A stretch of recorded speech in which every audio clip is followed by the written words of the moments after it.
امام موسیٰ کاظم کے مخلص شیعوں میں سے ایک علی بن یقطین، جس نے امام موسیٰ کاظم سے کئی احادیث بھی نقل کی، جس کے بارے میں امام فرماتے تھے کہ میں جب بھی حج پہ جاتا ہوں، اے علی بن یقطین تمہیں اپنی دعاؤں میں یاد رکھوں۔ چونکہ یہ ماہر معاشیات تھا، ہارون رشید نے اسے اپنے دربار بلایا اور کہا کہ میں تمہیں وزیر اعظم بنانا چاہتا ہوں تاکہ تم میری حکومت میں میری مدد کر سکو۔ علی بن یقطین امام موسیٰ کاظم کے پاس آتا ہے اور کہتا ہے کہ مولا، آپ جانتے ہیں کہ ہماری زندگی کا ہر فیصلہ آپ نے کرنا ہے، مولا آپ حکم فرمائیں تو میں یہ عہدہ قبول کر لوں، اگر آپ کہتے ہیں تو میں یہ عہدہ قبول نہیں کرتا۔ مولا نے کہا کہ یقین تم یہ عہدہ قبول کرو اور ساتھ میں تمہیں 3 خوشخبریاں سنا، اس کے بدلے تمہیں مجھ سے صرف ایک وعدہ کرنا ہے۔ پہلی خوشخبری یہ ہے کہ تمہیں کبھی تلوار سے موت نہیں آئے گی، دوسری یہ کہ تم کبھی قید خانے میں قید نہیں رہو گے، تیسری یہ کہ فقر و تنگدستی والی زندگی تمہیں نہیں ملے گی۔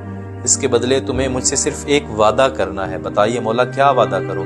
کہا کہ تم جب وزیر اعظم بن جاؤ اور یہ وزارت کا عہدہ قبول کر لو، جتنا بڑا کام ہو، جتنی بڑی مصروفیت میں تم ہو، جب بھی میرا شیعہ چل کے تمہارے پاس آئے، سارے کام چھوڑ کے پہلے اس کی مدد کرو۔ امام سے وعدہ کر لیا کہ مولا میں ضرور مدد کروں گا۔ وقت گزرتا گیا، کوفہ سے ایک دفعہ صفوان جمال اپنی کوئی پریشانی لیے اس کے پاس گیا کہ میں علی بن یقطین کے پاس جاتا ہوں اور میری یہ مشکل ہے، علی بن یقطین ہی حل کر سکتا ہے۔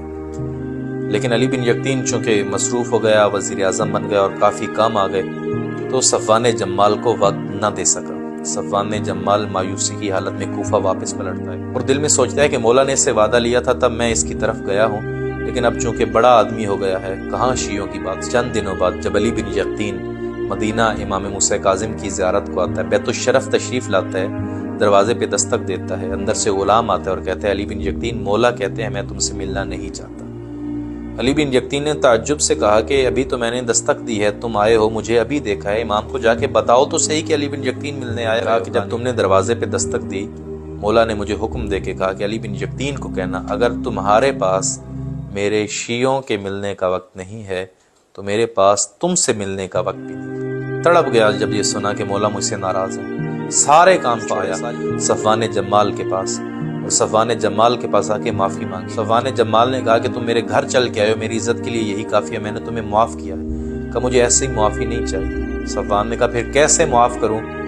چونکہ صفوان نے اونٹ رکھے ہوئے تھے اور جہاں اونٹ باندھتا تھا وہاں پہ علی بن یقطین کھڑا تھا، اسی زمین پہ علی بن یقطین لیٹا، اپنا ایک رخسار زمین پہ رکھا اور کہا کہ صفوان تم اپنا دوسرا پاؤں میرے دوسرے رخسار پہ رکھو تاکہ یہ چہرہ میں امام کو دکھانے کے قابل بنا سکوں۔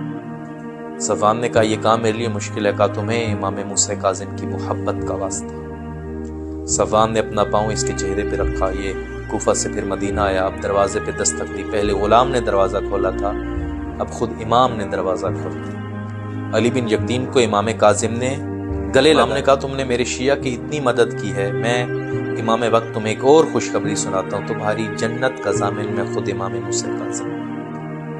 امام کسی مومن سے غافل نہیں ہے، ہر مومن کی پریشانی جانتے ہیں۔ صفوان نے امام کو آ کے بتایا نہیں تھا مولا پریشان ہو، لیکن امام خود جانتے تھے، جو پریشان ہے امام اسے بھی جانتے ہیں اور جس نے پریشانی حل نہیں کی امام اسے بھی جانتے ہیں۔ ایک شیعہ کی مدد کرنا، امام اتنے خوش ہوئے کہ جنت کی بشارت دیتے ہیں۔ آج اگر ہم بھی امام زمانہ سے جنت کی بشارت چاہتے ہیں، سب سے پہلا عمل یہ کریں کہ ہم اہل بیت کے شیعوں کی زندگیوں میں آسانیاں پیدا کریں۔ آج اگر ہم بھی امام زمانہ سے جنت کی بشارت لینا چاہتے ہیں، سب سے پہلا کام یہی ہے کہ ہم اہل بیت سے محبت کرنے والے مومنوں کی زندگیوں میں آسانیاں پیدا کریں، انہیں خوشیاں عطا کریں، چونکہ ایک مومن کو خوش کرنا امام زمن جنت کی بشارت ہے، اور اگر ایک مومن کو خوش کرنا جنت کا سبب بنتا ہے تو خدا نہ خواستہ زندگی میں کوئی ایسا عمل نہ کریے کہ آپ کی وجہ سے کوئی مومن تکلیف میں آئے، کسی مومن کی زندگی پریشانی میں گزرے اور امام زمن ہم سے ناراض ہو جائے۔